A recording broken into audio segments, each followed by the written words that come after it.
অভিজিৎ, এত বছর ধরে একটা স্টেজ পাই না, টাকা পয়সাও নাই, পেটেও লাগছে, কি করি?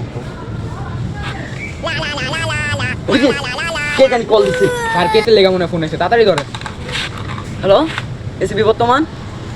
হ্যালো স্যার, আমার খাবারে তো সব মুরগি চুরি হয়ে গেছে। আচ্ছা, আপনি কলটা রাখেন, আমি আপনার সামনাসামনি এসে কথা বলতেছি। স্যার অ্যাড্রেস লন, অ্যাড্রেস ছাড়া যাবেন কেমনি? ও আচ্ছা, আপনার অ্যাড্রেসটা কি বলেন তো? স্যার শুটকি ভাড়া। আচ্ছা রাখেন। অভিজিৎ, শুটকি পাড়া একটা গিস পেয়েছি। চলেন স্যার।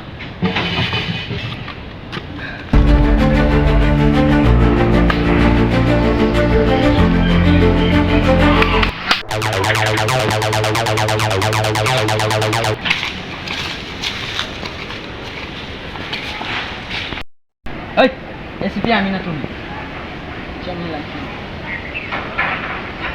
আচ্ছা ভাই, আপনার কোন জায়গায় মুরগি চুরি হয়েছে ওই জায়গায় আহেন, আমি ওই জায়গায় সার্চ করছি। আইন স্যার। এই যে স্যার, এই আমার খামারে একটা মুরগি চুরি হয়েছে।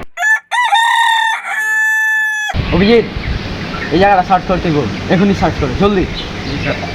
স্যার আমি একটা সাধু গাছের চিনি, ওই গাছের সামনে তাহলে একটা সমাধান পাওয়া যেতে পারে।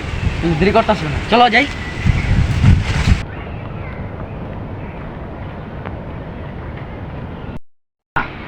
স্যার আপনি কি বাবারই চিনেন?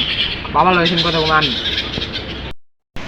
বাবা, আমি ওর জন্য কেস দিতে 5টা মুরগি চুরি হয়েছে, এখন আপনি কিছু সমাধান দেন। বর্ষ তুমি যে কেসটা দিছে, হ্যাঁ তুমি মুরগিটা চুরি করছে, তাড়াতাড়ি ইয়া তুমি অবদরকা। আচ্ছা বাবা, তাহলে আপনার কথা অনুযায়ী যাই আমরা ওরে ধরতেছি। এই মেয়ে, আপনার মুরগি তো চুরি হয় না, আপনার মুরগি তো আপনিই চুরি করছেন। স্যার আমার তো মুরগি চুরি হয় নাই, আমার বাপের আমি না খেয়ে মুরগি দিলে বলছি। আমার বাপে কেস দিতে কইছে, আমি কেস দিয়ে দিলাম। ফারুকের কথাটা বললো কি? খারাপ রেসিপি বর্ষুট।